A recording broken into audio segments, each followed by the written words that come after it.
Alors, assalamu alaikum wa rahmatullahi wa barakatuh. Ahlan wa sahlan wa marhaban bikoum. Bienvenue à la télé, docteur.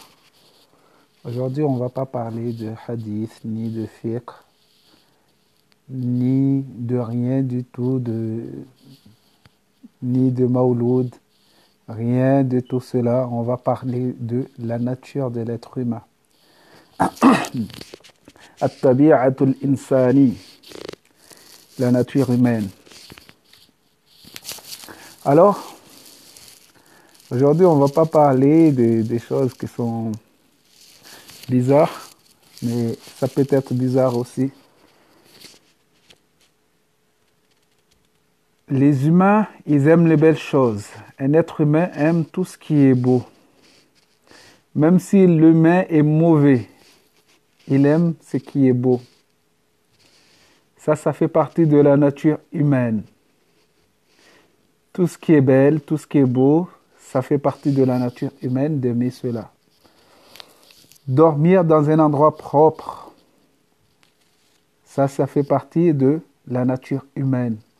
L'humain, un être humain bien constitué dans sa tête, aime dormir dans un endroit qui est propre, qui est arrangé. On va prendre un truc que j'aime beaucoup, c'est d'avoir le lit bien repassé, bien, comment dire, le drap est bien, il est bien drapé avec des draps avec des fleurs dessus, des dessins en fleurs. Ça, c'est le top. L'être humain, il aime tout ce qui est bien. Quand tu arrives, tu entres dans ta chambre, tu viens pour dormir, tu vois que le lit est bien fait.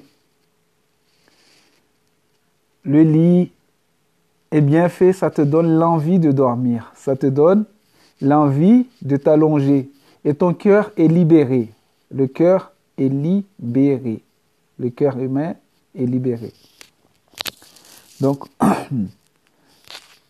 prenons l'habitude, faisons l'effort d'avoir le lit bien fait. Quand on se lève le matin, on refait le lit. Comme ça, si on revient dans la chambre, on a envie de redormir. Et le soir, avant de dormir, refaire le lit et ça fait plaisir au cœur. Le cœur est tranquille et paisible. Ça donne un sommeil paisible aussi. Mais si le lit n'est pas fait, n'est pas bien fait, n'est pas bien drapé avec des draps bien fleuris, et alors ça va être difficile de dormir sur ce lit-là. L'homme, il aime ce qui est beau. Donc, ça fait partie des choses qui est de la nature humaine.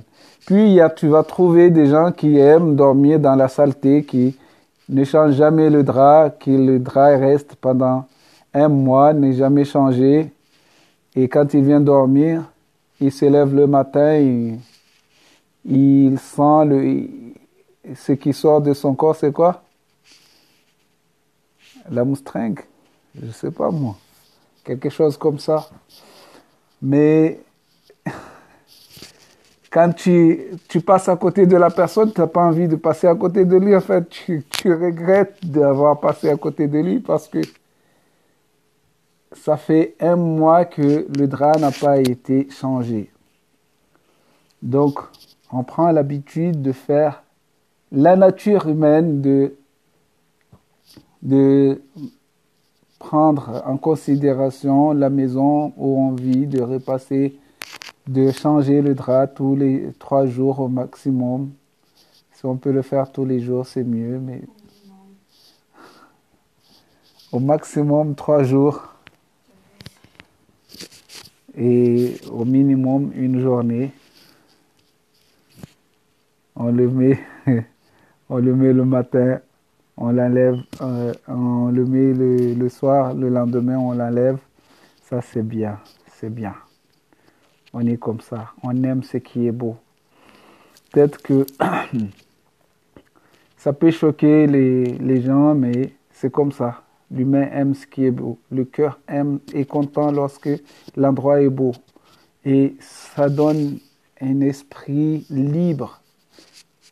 On peut penser librement. On peut avoir des idées libres comme tout être humain. Donc, on fait l'effort, Inch'Allah, de travailler sur cela, de changer le drap de temps en temps, changer la couleur de la maison. Ça fait plaisir quand tu arrives. Ah, aujourd'hui, le canapé est de l'autre côté. La télé est de l'autre côté. Ça fait changer, ça fait changer. Mais lorsqu'on a une habitude tout le temps, ça fait quoi? Ça fait quoi? Lorsqu'on est habitué à avoir tout le temps la même chose. La routine fait que on oublie des fois. Notre routine fait qu'on oublie de temps en temps. On oublie des choses qu'il faut penser.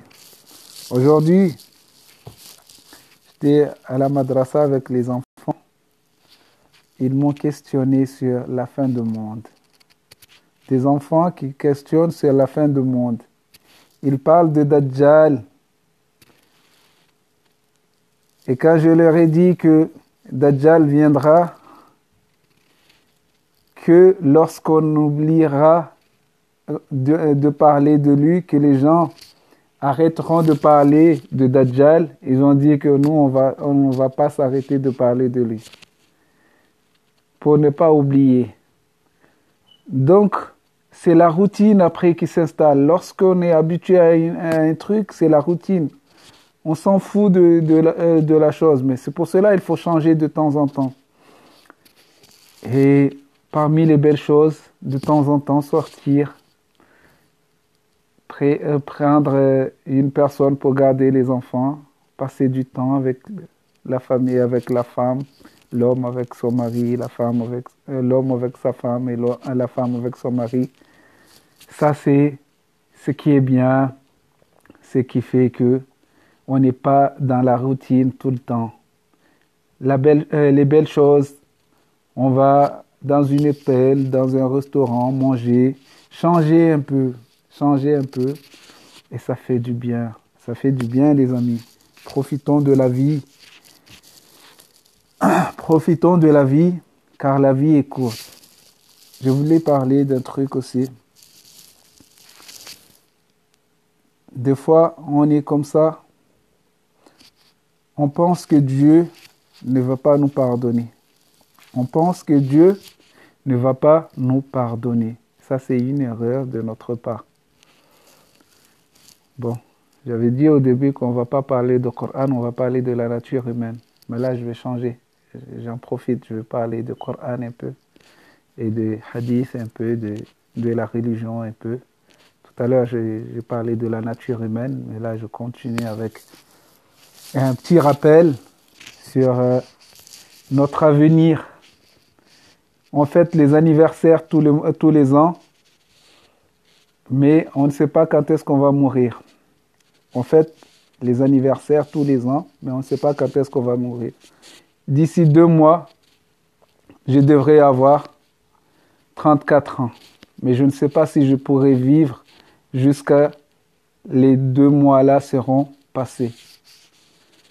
Donc, si on ne se voit plus, je vous dis au revoir. Si on ne se voit plus, je vous dis au revoir. Mais ce que je voulais vous dire, c'est que, mes frères, mes sœurs, ne vous désespérez pas de la miséricorde de Dieu. Inna rahmatallahi wasi'a. Certes, la miséricorde de Dieu est vaste. Certaines personnes y pensent que je fais trop de péchés que Dieu ne va pas me pardonner. Qui t'a dit que Dieu ne va pas te pardonner? Qui t'a dit que Dieu ne va pas te pardonner? Le pardon de Dieu est vaste. Faisons l'effort de demander pardon. Apprenons notre religion en profondeur. Ce n'est pas en surface qu'on entend dans les médias, ouais, l'islam c'est ci, l'islam c'est cela, ou bien on passe devant, le Fundi a dit quelque chose, on dit que le Fundi il a dit ça. Non, il y a des choses qui sont énormes. Dans l'islam, il y a beaucoup de choses qu'on ne connaît pas. Allons chercher, allons chercher. Allons chercher, mes amis, car la vie est courte. La vie est courte. Aujourd'hui, j'attends l'année prochaine pour fêter mon anniversaire.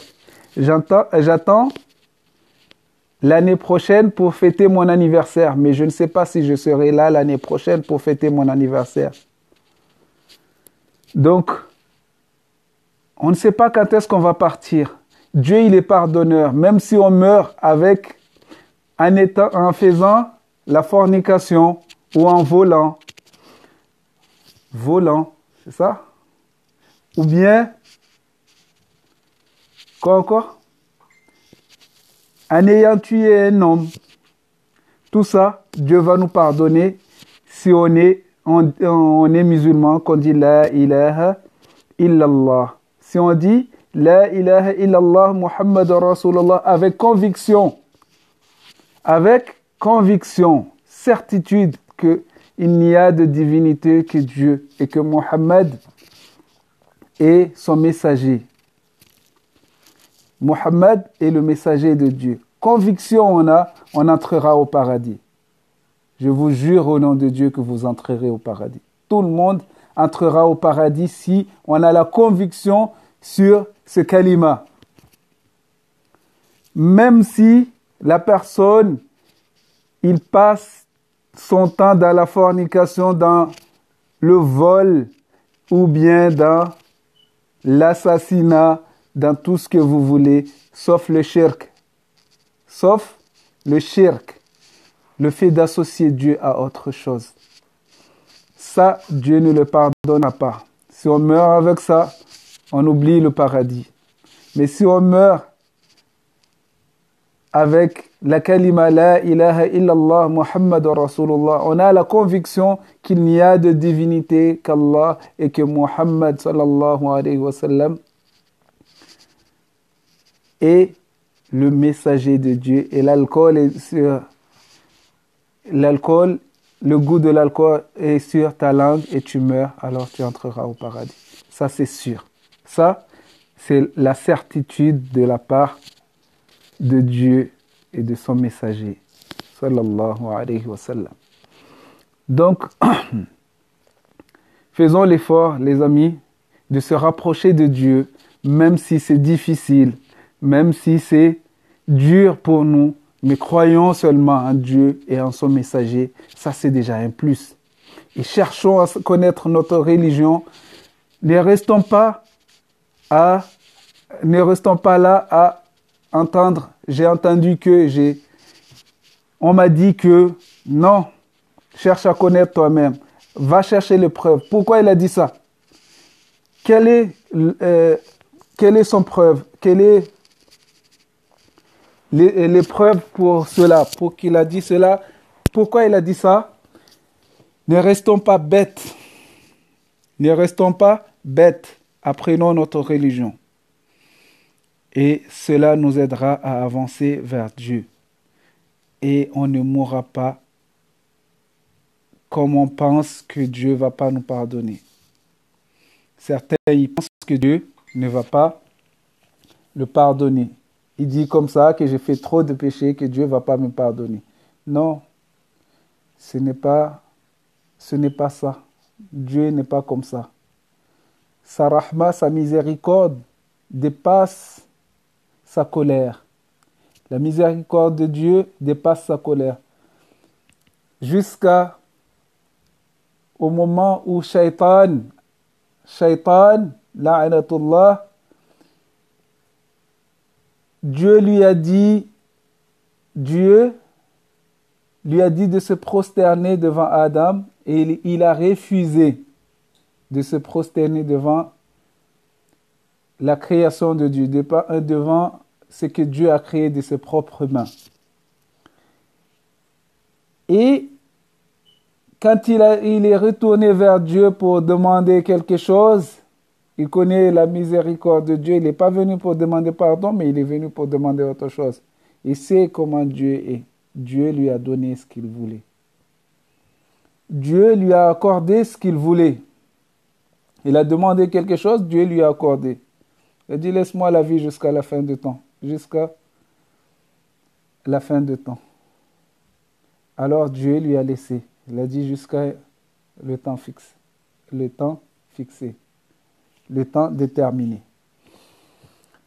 Donc, ne nous désespérons pas de la miséricorde de Dieu. Un homme qui a tué 99 hommes, 99 êtres, puis il est parti, il a trouvé une personne qui lui, il a demandé à cette personne-là, est-ce que j'aurai le pardon si je demande... Cet homme-là a dit que non, tu n'auras pas le pardon. Il a tué cet homme. Il s'est avancé, il a trouvé un autre homme qui l'a expliqué sa situation. Cet homme lui a dit, oui, tu auras le pardon de Dieu, va à un tel endroit, sors, va à un tel endroit, et là-bas, il y a des gens qui adorent Dieu et tu restes avec eux, et tu auras le pardon de Dieu.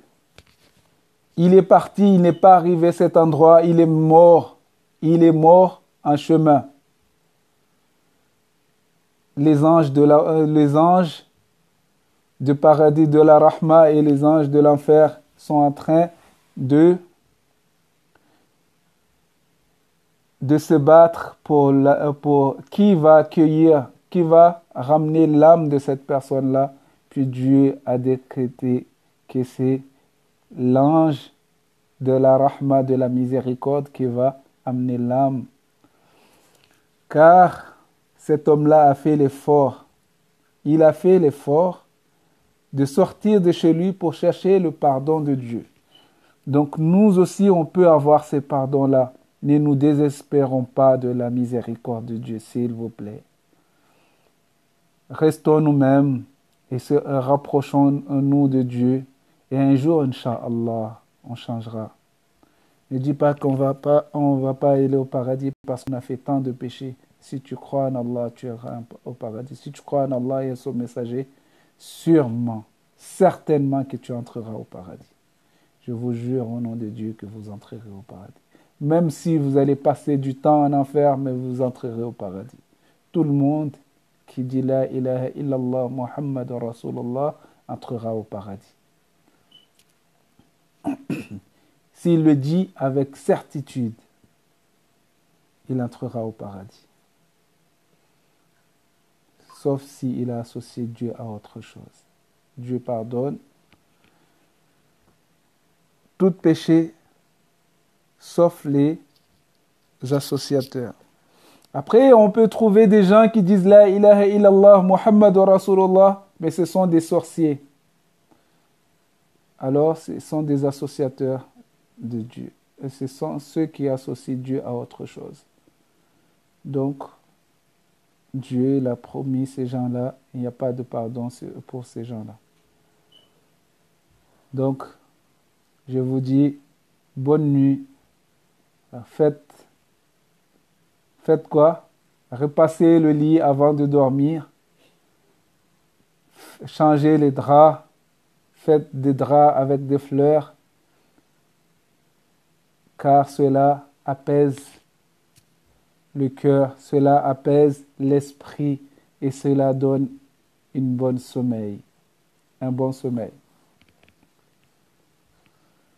Donc, je vous dis bonne nuit, les amis. Assalamu alaikum. Qu'Allah nous pardonne tous, qu'Allah fasse de nous ses amis et ses alliés et non ses ennemis.